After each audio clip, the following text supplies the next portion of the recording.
Hey guys, welcome back to my channel. If you're new here, what's up? Don't forget to hit like and subscribe. And don't forget to hit that notification bell so you can be notified when I post a new video every single week. So in case you missed last week's video, I'll leave a link above about finding the perfect salon job. So now you've done your research, you found the salon.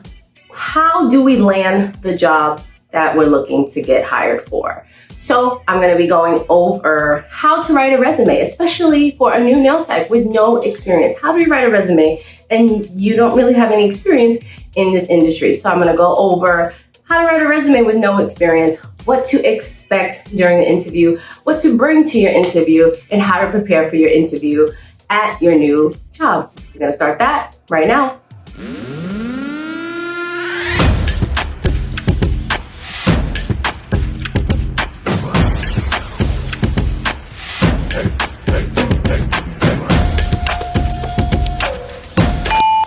First things first, writing a resume. So most of you watching are, for the most part, this is not the first time you're going to be writing a resume. However, writing a resume in a new industry can be a little bit of a difficult thing, especially if I had a lot of students say, I don't know what to write. How can I write a resume? I don't have any experience. So we're going to go over that right now. So the thing is, what I like to do, and this is my personal opinion and what I chose to do in my career, is I have a resume that is only nail related. And then I had a resume for other stuff. So before I was doing nails, or when I was younger, bouncing in between jobs and shops, I would do customer service. I would work in a salon and do other things. You know, we all work retail at some point in our lives. All that stuff that goes on one resume, but on the nail stuff, everything else goes on the other resume. The reason I chose to separate it and why I always suggest that is because honestly, no one cares what you did non-nail related. In this industry, they want to know that you can do the nails, you can perform the job. That's all they care about. And I'm going to show you what goes into building that nail resume. So the first thing underneath qualifications, we want to list several strong points that are going to highlight us as an employee. So let's say you had a job and you were working customer service. That's something that you want to highlight. You want to say, I work well with people. I've handled customers in their issues. I've dealt with complaints. I'm able to work with customers. You also want to mention your nails, obviously. These are things that you definitely want to highlight. This should be at the top of the resume underneath your qualifications. You want to list the different types of services that you can perform. So we can do manicures, I can do repairs, I can do extensions, I can do press-ons, I can do this, I can do that. We want to list all the services that you have done. So again, remember, if you are a new nail technician and you're like, I don't have any experience, you've done a manicure on someone or yourself, correct? You've done mom or cousins or best friend's nails, right? These are people, this is work, this is experience. So we're gonna list that. Even if you know how to do something, but you haven't done it too well, you still know the procedures and the steps to do it. So yes, list that. List everything that you know how to do nail-wise. What you don't want to do is you don't want to lie. If I've never done Gel X nails, I'm not going to write that I know how to do Gel X nails because that will definitely backfire. This is not that type of job where, you know, we all learn on our resume and say we've done this, we've done that, we were here for X amount of time. That's just common in this world. But we don't want to lie when it comes to the services that we know how to provide because that definitely will backfire. So when it comes to the services that you can provide, you definitely want to be honest in this section and just say what you can do. We don't want to talk about what we can't do, but we just say, and then if it comes up, just say I'm willing to learn other things, so on and so forth. That can come during an interview. But we only want to highlight the things that we're able to do. Number two, you want to list your professional experience. So again, as a new nail technician, you said I had no experience. However, we are all entrepreneurs. I am an entrepreneur. I am my own boss. I work for myself. Keisha Nails is my place of employment. So yes, you do have experience. You are Nails by Tiffany or Shaniqua's Nails or whatever your name may be. That is your business. That is the first and only thing that if you have on your resume, that's what you will list. That is what you do. And underneath that, that's when you will list, again, just the services that you've provided. I've provided manicures to people. I know how to do cuticle care and nail prep. I know how to do this, this, and that. We want to write all of that underneath our professional experience. And again, if you do have something, and I would only kind of put it there if it's like customer service related. That's when you also want to throw that in secondary. We don't want to put that at the top, even though I know we go in order by date. We want to highlight and we want their eyes to catch the nail stuff first. And in secondary, we want them to know that we're able to work with customers and we know how to deal with clientele. We also want to make sure that we are listing stuff. We don't want to go anything past about 5 years because nowadays that becomes irrelevant. So we don't want to list that we were working in a nail salon in 1993 and now it's 2022. So it becomes irrelevant. Things have changed so much, especially when it comes to old jobs. We don't want to list anything too far back. So that's just like common standard resume rules. We don't want to list anything past 5 years out. Unless it's very, very important, then sometimes I will keep it. But again, that's up to you. And again, just remember to list yourself as self-employed. And that is the one thing that we definitely want to highlight underneath our professional experience. Number 3, your training and your education. This is a section where we want to highlight all the courses that you have taken, all the certificate courses that you've taken. If you've taken anything online, in person, one-on-one, you went to nail school, we want to list all of that in this section. This is going to highlight, I got certified to do shellac, I got certified with this company, I worked with Gel-X and took a class. We want to show them that we are dedicated to this job and we've taken the time to take on extra courses in education. So maybe I might not be 100% skilled or ready to perform these services, but I've had some professional training if that's your case. So we want to highlight that in this section. And then of course, if you have any high school, college that you want to list, this is where you will list that again. We want to kind of put that somewhere. You can put that first. The order is kind of up to you depending on your graduation date. We want to definitely list the, high school graduate, or if you do have a bachelor's or an associate degree, that's always a bonus. So we never want to exclude that, even though it's non-nail related. We definitely want to highlight that. So that's something else that you would add in this section. Your beauty school, obviously. So if you went to nail school, that's definitely something that you want to highlight, you want to stick out. So for example, let's say I enrolled today in nail school. My expected graduation date is June 2023. I'm going to write that because what's going to happen is they're going to see that you're about to start. Don't wait until you finish the course or the program to add it to your resume. No, I'm going to say I went to so-and-so beauty school, expected graduation date, XYZ, and then we can put it like that. If you did graduate, obviously you will put the month and the year that you graduated. If you ended up graduating and you got your temporary license, this is something else you want to put underneath your training education. So this will all go in order. So we want to put our temporary license, and then after you take your practical and your written exams and you get licensed, we'll just swap out that temporary license. And for the state and the year, we have to put that, I would say New York 2022, because every state is going to have different. So whatever state you're going to get licensed in, and then we would just change out that temporary for the actual license. We do not put our license number.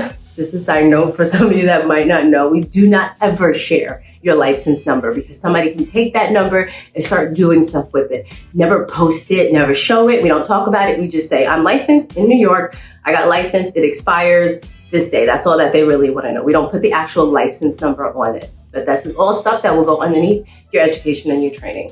Number 4 is your awards, mentions, publications. If you were lucky enough to get published in a magazine, or you received some type of award, or anything that, this is a section where you just want to highlight anything that you want to contest, you to the nail art contest, anything that's going to highlight your skills, that's like a bonus. I just want to throw out that I've done that. I've done some things with magazines and some editorial stuff, some celebrity shoots and stuff. This is the section where I put that stuff at. So we just want to show like, oh, I did this, it's a little pat on your back section, so they show that, I was recognized for some things that I did in my industry. So we want to put that all in that section.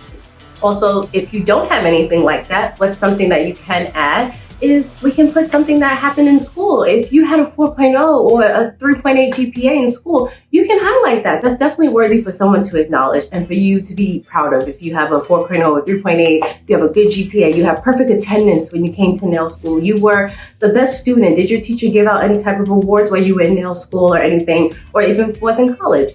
You can throw something there. You just want to have a little section that's going to highlight you, your work, and your accomplishments.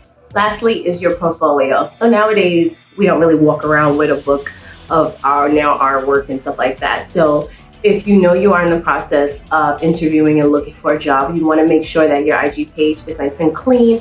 What I used to do, which you may or may not have to do now, is, you can put it on your resume as well. If they're looking to see my work, you can just put your Instagram name on the resume in that section, or you can snapshot some pictures. You can email it separately along with your resume. You can print them out and bring it to them. Anything that you want to highlight your work, but you just want to make sure that your IG page is nice and clean. It's professional. It's showing the work that you want people to see. We're not just going to throw up anything. So we want to make sure it's nice and presentable so that we can have during the interview here, take a look at my Instagram, or when they go check it out, they're just scrolling through and seeing all your work. So what do you bring to an interview? So first, let's just talk about what to wear. So there's an industry standard of wearing black. So you can wear black. I love this industry because it's not so uptight. We're not so corporate. So you can wear black leggings, and if it's summertime, sandals or a black summer dress, as long as you look clean and professional. Like I said, our industry standard is black. So you can wear black. You can wear black and white. You can kind of keep it simple. I usually stick with all black, no matter what time of year. That's just my color. I love black. So I've never had a problem wearing all black.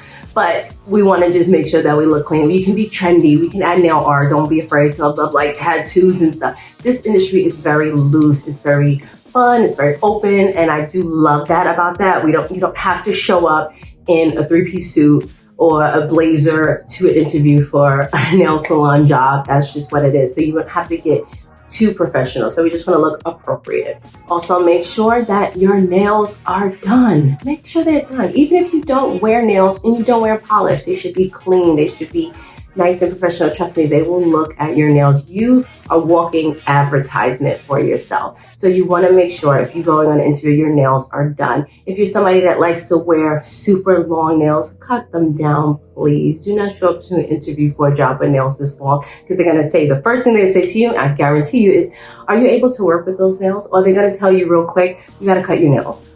You can't have nails like that. A lot of places, especially upscale places, they don't want you kind of massaging someone and fidgeting around on someone, and you have these long nails. It just gives off an unprofessional look, and unfortunately they don't like that. So I would suggest cutting your nails down to a decent length. They don't need to be baby short, but a decent length if you're going to be interviewing.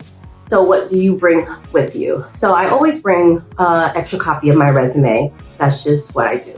If you're going to email them, most of the time they'll already have it printed, they'll already have it, but just in case, always bring an extra copy. I also bring a hard copy of all the certificates. So, for example, I have my certification in shellac, I have my beauty school certificate, I have my nail license, I have all that stuff, the original copies. They have the copies when they got my resume, they have all that stuff, but I'm bringing them because a lot of times they do want to see the actual license of you working. Sometimes they don't trust, you'll get in the door with the copy of your nail license, but they want the hard copy. And if you actually get hired, they do collect the hard copy because by law, they have to post it in the entryway of the salon or spa. So they do want to end up seeing the hard copies for these things. So everything that you're going to list and underneath your highlighted section, your certificates and stuff, if you can back it up with some hard copy proof, you want to bring that as well.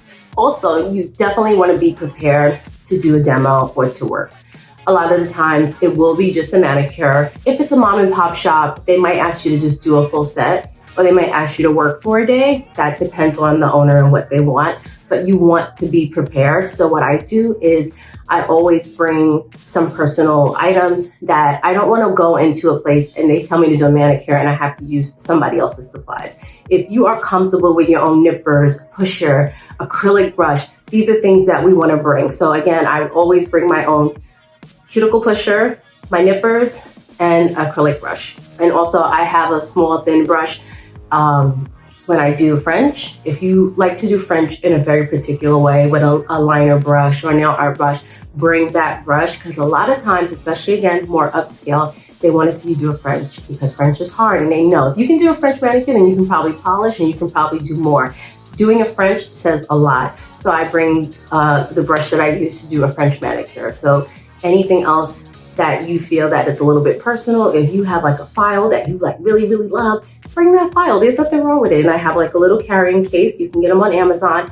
And I just throw that in my bag along with everything. So when they ask me to do something, I'm ready, I'm prepared, and I have my own stuff. So I'm not like, oh, these nippers are too sharp or they're too dull and it's making my work look bad. I'm not gonna fall into that trap. So I'm gonna come with my own stuff prepared to do the demo for them. And we just wanna make sure, if you do come, make sure all that stuff is clean. If you're coming with a file, make sure that it's clean. Your brush should be kept well. It should be in a tube. Always keep the tube. Side note, when you buy a new brush, keep the tube. They're good to just throw in when you need to travel and stuff like that. So we want to make sure our brushes are clean. We want to make sure our nippers are clean and sanitized. Everything just looks clean. So you bust it out and it looks nice and sanitized and clean or new. And that is just like a really good look. So what can you expect during an interview? Okay, so now we wrote our resume. We're prepared, we're dressed, we show up to this interview, we're smiling, we're happy, we're trying to get this job. What can we expect? So like any normal interview, they're gonna ask you some questions and you just wanna make sure that you have a nice, educated answer for them. So again, just some common interview tips that I can give you is we always wanna speak positively about ourselves. If they ask you, what is your biggest flaw? We wanna give an answer that's kind of reverse. I wanna say, you know what, I find that I'm a perfectionist. I have to just get something right all the time. Or I'm very anal and I pay so much attention to detail that sometimes it can blah, blah, blah. We wanna make sure we give an answer, but it's never anything like, I'm very impatient and I don't like people much. We never say that. Don't say that. So we always just wanna make sure that all our answers sound educated. It's honest. We don't want to lie about anything. Again, these things can backfire. So you just want to make sure that you're a little prepared to answer these questions. So some things that you might want to think about that they'll probably ask you is, why do you want to be a nail tech? Why do you want to work here? What are your biggest flaws? Like I said, so these are some of the things you want to be prepared to answer during the interview. And again, if you're asked to perform something, you just want to make sure that you take your time. I know it's going to be hard, it's stressful, you have somebody watching you and they're almost in a sense grading you because it's like, if I don't nail this, then I might not get the job. But we want to just make sure we take our time. We don't want to be, they expect you to be a little bit slow because of nerves and everything, but we don't want to be like super fast. We don't want to be forgetful. Take your time and work at your own pace, because honestly, if they can't deal with the pace that you're working at, then it might not be the job for you. And just do your best, because that's all you have to give, right? Is your best. So just do your best and it will go fine. If you guys have any other questions about a resume or how to find a salon, please leave me a comment below. I love engaging with you guys. I love responding to your comments. I love seeing your feedback. I appreciate it so much. Do not forget to like and subscribe, and I will see you next week. Thank you so much for watching. Bye.